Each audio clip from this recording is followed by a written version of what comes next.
Okay, so these are the questions we were not able to get to on the 12th. So I put together a small presentation to go through the particular questions and answer those and make it in the same format as the webinar.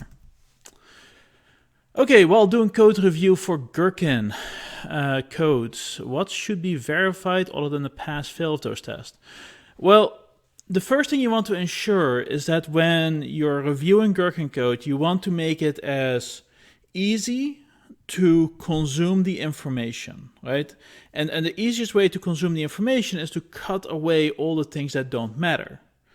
So to put an example, here's an example where we have a bunch of setup. Right? In this particular case, we have a dealer and a store is associated with the dealer and a user is associated with the store. And then we have an inventory location associated with the dealer. And then there's a relationship between the location and the store. And then we log in as this user, we create some inventory and we mark it as damaged and then we sell it. There's a lot of information in here. But one of the things is that there's a lot of stuff in here that doesn't really have to do with what we're trying to test, right? In this particular case, we're trying to sell a spatula which is damaged. But there's a lot of details in here that are not very meaningful. For instance, the UPC code may be important to be present, but it's not actually something that is meaningful to this particular scenario. So for instance, that's information that could be captured in like a JSON file. Also, the setup that we're dealing with, we're dealing with an item and we're dealing with a user, right? Both those two things are absolutely important to this because the user provides you with the context, the security, and everything else. So you need to know who you are. And the other part is you're selling an item, so you need the item. But we're not really doing something specific with the dealer or the store or any of those things. So some of this information can be simplified. And here's a simplified version, right? We say, hey, we have a user who has a function of sales and we have an inventory location that's associated to a store.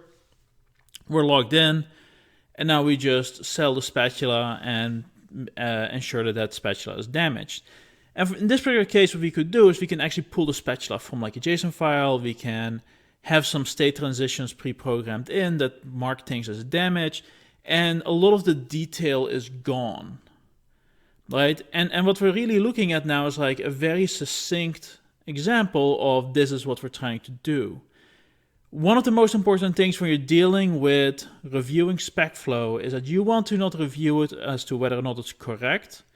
You want to review it whether or not it's accessible to somebody who doesn't have a lot of background knowledge on the system to understand what this does. And you want to keep it succinct and short and not have a lot of details in there that you don't need. And the reason for that is that it's very hard to refactor those details later on. So yeah, that's why it's very valuable to make more powerful steps that allow you to do things that, maybe a little bit magical, but it reduces the amount of maintained code so much that it pays a lot of dividends in the end. And these examples I pulled from the DSL tutorials that are on the website. Anyway, some have said Gherkin adds overhead versus writing code directly. What's your view? Absolutely. Computers have to do more work when you are writing Gherkin. On the flip side, humans have to do less work when you're writing Gherkin. And the reason for that is that Gherkin is much easier to consume, right? And it's much more accessible. So those are the two things you're balancing when you're working with Gherkin. On the one hand, there's overhead and you have to write more code upfront possibly. But on the other hand, there's the part of the ability of the information to be consumable and accessible. So computer time has become very cheap, right? In the past, this wasn't necessarily the case, but these days, multi-threading, virtual hardware, all of these different technologies have made computer time exceptionally cheap, which means that as long as your test can run concurrently, you don't have to worry as much about those costs because those costs are heading towards zero. Whereas the cost of developers and people working on projects is going up. And there's two reasons for that. One, we get paid more, which is awesome, right? I'm in that same bucket as everyone else here. And two, we have more turnover of events, right? And because there's more turnover in our industry, it means that there's more learning of new domains going on all the time. And as there is more learning and more people are involved in that process, it's more important to reduce the cost of that learning, right? To make information more accessible, easier to understand, easier to verify. And that's where Gherkin provides a benefit.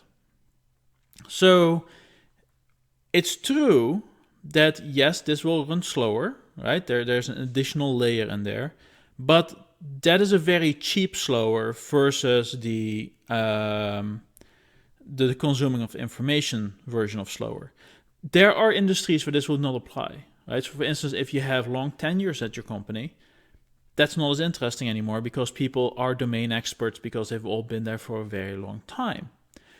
Or for instance, if you need to run these tests exceptionally frequently and people are waiting on these tests, well, in those particular cases, you want to figure out how you can reduce that wait time, and you might really care about that speed.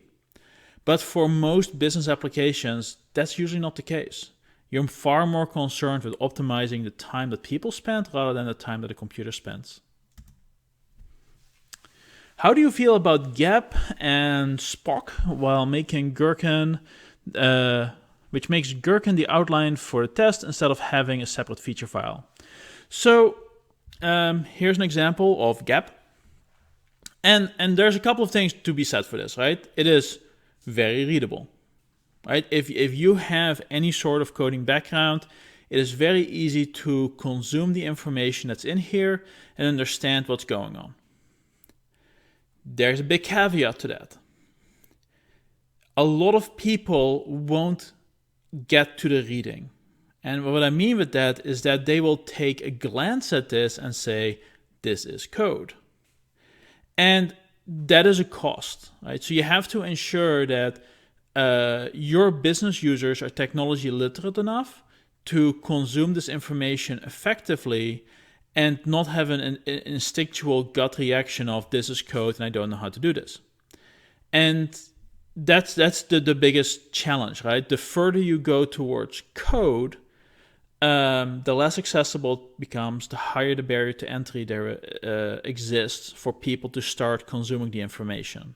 Right? The information is there, the information we'll assume is equivalent, but accessing the information is very different when it's in code format because you need a larger skill set, or you at least need to be able to read around the syntax to consume the information.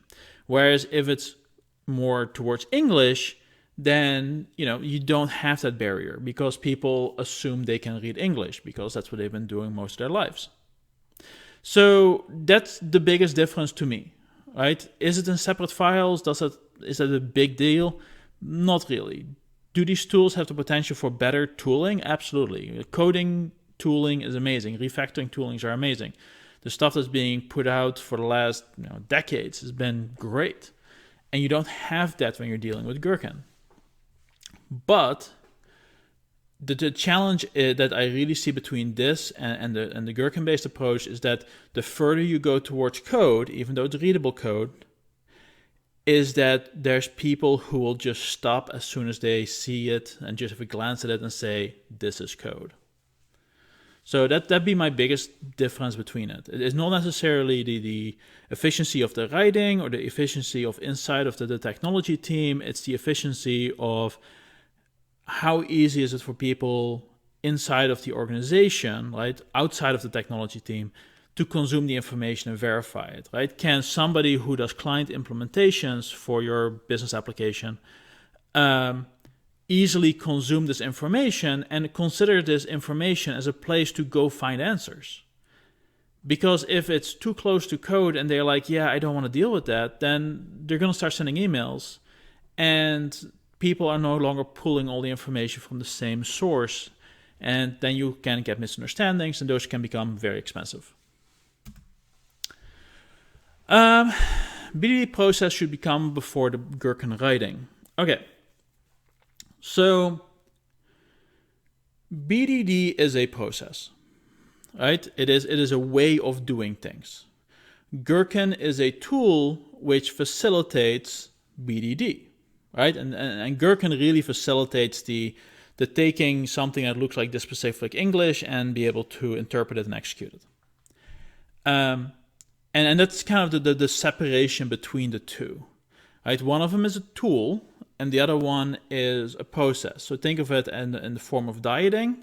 BDD is to decide that you want to be like a paleo localvore or whatever is fancy these days. And Gherkin is like a frying pan.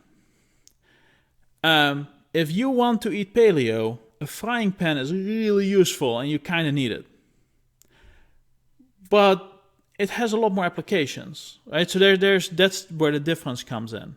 And for a lot of organizations, it's very challenging to adopt BDD because they often have legacy code, right? And they would like to adopt BDD because they want some of the upsides, but they have a very hard time working with all the legacy things that are in place and looking for a way to start evolving into that process when the process kind of assumes that you start from zero. And what I've been talking about is that you can start leveraging the Gherkin, right? You can start using tools and get familiar with the tools and leverage the tools to still gain some of those benefits even without adopting the entire process. So, not sure if this answered the question. Let me know. You can either do it in the comments or just send me a message on LinkedIn. Automation will always be executed in a sequence for every build available for each sprint. Can we execute in a different order, like randomly? Oh, absolutely. So usually what ends up happening with Gherkin is that Gherkin isn't the test execution engine. Meaning that what Gherkin does is that it kind of takes this these feature files and turn these feature files into unit tests, and then those unit tests are the ones that get executed and compiled. So it's really more like a higher level language, if you will, that then compiles down into unit tests in whatever other language you have. And as soon as you do that, and I'm sure that's for some implementations of Gherkin, this is not the case, but the ones I'm most familiar with, this is the case. But as soon as you do that, the execution order of those unit tests you can of course control, right? So if you are using C# with SpecFlow, then if you compile it down into like NUnit, XUnit, or MSTest, you can then leverage those execution engines to do a random execution or ordered execution or however you want to do that. So take a look at your tooling and take a look at how it works a little bit below the surface, because it might be that you are having in some intermediate step and you can leverage the results of that intermediate step, right? These executable unit tests that are coming out of the Gherkin and run those in a random order or leverage concurrency of concurrent execution and things like that. Right, so it's absolutely possible.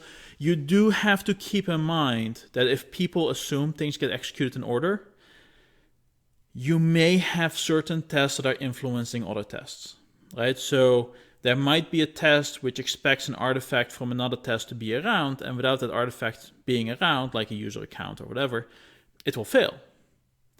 So I would advise that every test runs in isolation, right? It makes it easier to maintain, makes it easier to scale out across multiple servers if you have to in the long run. But if you didn't do that from the get-go, you might start running into a lot of concurrency issues. So don't underestimate the amount of effort this could be. It should be very small, but it might not be. Okay, those are all the questions we were not able to get to last week. If you have any other questions, you can either leave them in the comments or you can reach out to me on LinkedIn and we can chat on there.